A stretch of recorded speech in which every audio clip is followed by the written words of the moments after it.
যা ছিল গরুর খাবার সেটা থেকে তৈরি হচ্ছে জামা কাপড় ব্যাগ।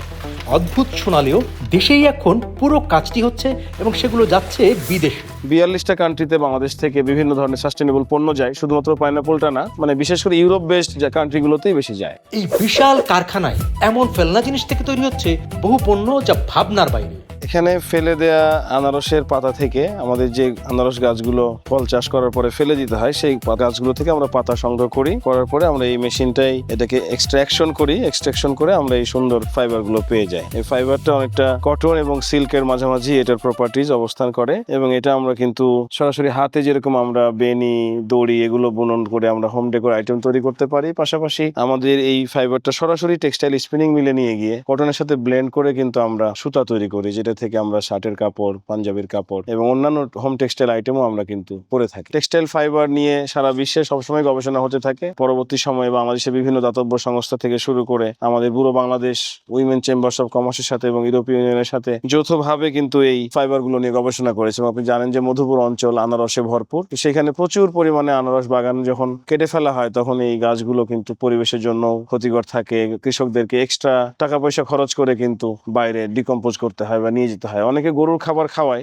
সেইটা খুব বেশি না, বাট সারা বিশ্বে তুলার পিছনে যে পরিমাণ পানি খরচ হয়, অন্যান্য সিনথেটিক ফাইবারের জন্য যে পরিমাণ আমাদের পরিবেশের ক্ষতি হয়, সেই জায়গা থেকে আমার এই যে বাই প্রোডাক্ট পাইনাপল ফাইবার, যদি আমি আনারসের পাতা থেকে যদি আমি যখন বের করতে পারতেছি, আমি কিন্তু এই ফাইবারের জন্য এক্সট্রা কোনো পানি বা কোনো ধরনের পরিবেশের কোনো উপাদান আমি খরচ করছি না, বরং এটা আমি বাই প্রোডাক্ট হিসেবে পাচ্ছি এবং এটা আমাদের পরিবেশ রক্ষার্থে কাজ করছে। আমাদের জার্মানিতে পাইনাপল ফাইবারের চাহিদাটা সব থেকে বেশি। 5+ স্টার রেটিং প্রাপ্ত দেশের সর্বোচ্চ বিদ্যুৎ সাশ্রয়ী ও eco friendly Walton AC. Walton air conditioner, smart comfort এখন নেক্সট লেভেলে। তারা বিভিন্ন ধরনের হোম ডেকোর পণ্য নিয়ে থাকেন এবং আপনার হচ্ছে যে ইভেন তারা র ফর্মেও নিয়ে থাকে। এই ফাইবারটা নিয়ে তারাও আরো অত্যাধুনিক গবেষণা করে আরো অনেক কিছু তারা বানায়। ডেফিনেটলি চ্যালেঞ্জেবল, কারণ কৃষকের কাছ থেকে পাতাগুলো সংগ্রহ করা, আনারসের গাছ থেকে সংগ্রহ করা এবং সেটা আবার এইভাবে এক্সট্রাকশন করা, এটা একটু ব্যয়বহুল প্রসেস, কিন্তু পরিবেশ রক্ষার্থে তো আমরা অনেক কিছু করে থাকি। এবং সারা বিশ্বে ধরেন যেভাবে তুলা চাষ করার জন্য যে পরিমাণ জমি দরকার হয়, আমরা তো এখানে আলাদা করে ফাইবারটার জন্য জমি দরকার হচ্ছে না। সো কিছু চ্যালেঞ্জেস আছে, কিন্তু সেই চ্যালেঞ্জেস থেকে আমাদের যে ফলাফলটা বা যেটা আমরা পাচ্ছি, পৃথিবীকে দিচ্ছি, সেটা অনেক বেশি গুরুত্বপূর্ণ বলে আমরা মনে করি। এই দড়িটা আমরা জাস্ট ফাইবারটাকে ওয়াশ করে আমরা রোদে শুকানোর পরে এই দড়িটা কাস্টমারের রিকোয়ারমেন্ট অনুসারে বা আমাদের প্রোডাক্টের বৈশিষ্ট্য অনুসারে কিন্তু আমরা মোটা চিকন বিভিন্ন ধরনের বেনি, দড়ি, সুতা এগুলো বানিয়ে থাকি। দেখবেন যে মধুপুর অঞ্চলে প্রচুর কলা বাগান আছে এবং এই কলা বাগানগুলো কিন্তু প্রতি বছরে 8-9 মাস পর কলা গাছটা কেটে ফেলতে হয়। আমরা সেই কলা গাছগুলোকে সংগ্রহ করে আমাদের এখানে একইভাবে এক্সট্রাকশন করে এটাকে আমরা ধুয়ে রোদে শুকিয়ে আমরা কিন্তু বেনি,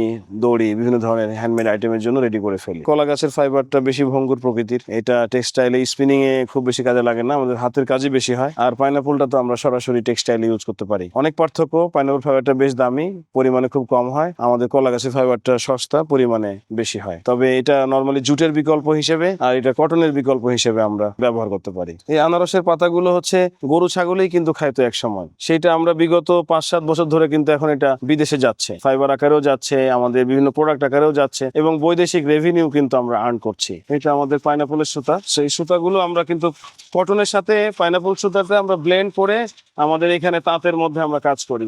এই তাঁতে আমরা তখন হ্যান্ডলুম ফ্যাব্রিক বানাই, যেটা আমাদের শার্ট, পাঞ্জাবি, গামছা। এই যে টেক্সচারটা দেখছেন, এই টেক্সচারটা হচ্ছে পাইনাপল এবং বাকিটা হচ্ছে কটন। আমাদের হারিয়ে যাওয়া যে ঐতিহ্য, এই তাঁতকেও আমরা কিন্তু সামনের দিকে নিয়ে যাচ্ছি না। এই মেশিনে এই কাপড় তৈরি করা যাবে না। এই কাপড়ের যে ফিলিংস এবং টেক্সচার, মেশিনে এই টেক্সচারটা এবং এই ফিলিংসটা আপনি পাবেন না।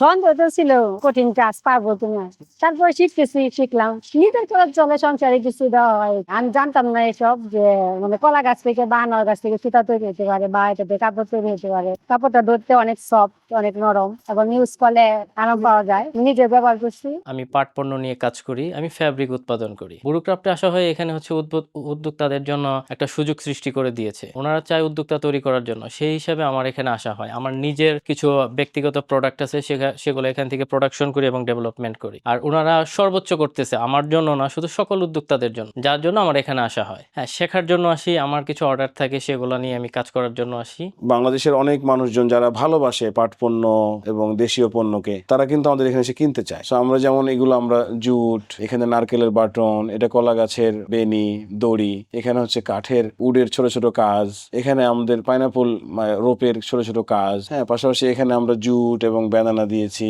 আপনি নিচে যেমন দেখলেন যখন হ্যান্ডিক্রাফট আইটেম গুলো হচ্ছে, উপরে আমাদের এগুলো সেলাই মেশিনে আমাদের কাস্টমারের রিকোয়ারমেন্ট অনুসারে আমরা বিভিন্ন ধরনের ব্যাগ বানিয়ে দিই। সেখানে আমাদের কিছু পাইনাপলের অংশ থাকে, কলা গাছের অংশ থাকে, কটন থাকে, জুট থাকে, কাস্টমারের ডিজাইন অনুসারে আমরা এখান থেকে আমরা ব্যাগ বানাই। আমাদের দক্ষ শ্রমিকরা এখানে আছেন, এরাও সবাই আমাদের আশেপাশে। মাসে শপিং ব্যাগ আমরা তৈরি করতে পারি প্রায় 50,000 পিস, এবং আপনি যদি স্কুল ব্যাগ বলেন তাহলে আমরা 20,000 পিস, এবং যদি ব্যাকপ্যাক বলেন যেটা ল্যাপটপ ব্যাগ বা এরকম একটু ক্রিটিক্যাল, সেগুলো 10,000 পিস। অর্থাৎ ব্যাগের ডিজাইন অনুসারে আমরা সর্বনিম্ন 2,000 থেকে শুরু করে 50,000 পিস পর্যন্ত আমরা প্রোডাকশন করতে পারি। এখানে কয়েক হাজার কৃষক আছে, তাদের কয়েক হাজার বিঘা জমি আছে, যেগুলোতে আসলে আনারসের যখন সিজন শেষ হয়ে যায় এবং গাছটা কেটে ফেলে নতুন চারা রোপণ করতে হয়, তখন কৃষকদেরকে একটা ভালো অ্যামাউন্ট অফ টাকা কিন্তু খরচ করতে হয় ওই ওয়েস্টেজ গুলোকে সরানোর জন্য, জমিটাকে আবার পুনরায় চাষের উপযোগী করার জন্য। সেই জায়গায় যখন আমরা এটা সংগ্রহ করে নিজ খরচে নিয়ে আসছি এবং তাদেরকে কিছু পরিমাণ পয়সাও দিচ্ছি, তখন কিন্তু এটা তাদের বাড়তি ইনকামের কারণ হয়ে দাঁড়াচ্ছে। অনেকে জমি চাষ করাও বাদ দিয়ে দিয়েছিলেন, সেই ক্ষেত্রে আমরা এখন এগুলো পরিষ্কার করে নিয়ে আসতেছি এবং বিদেশে পাঠাচ্ছি। ফলে এটা একটা সামগ্রিকভাবে সার্কুলার ইকোনমি যেটা আমরা বলি, সেটা তৈরি হচ্ছে।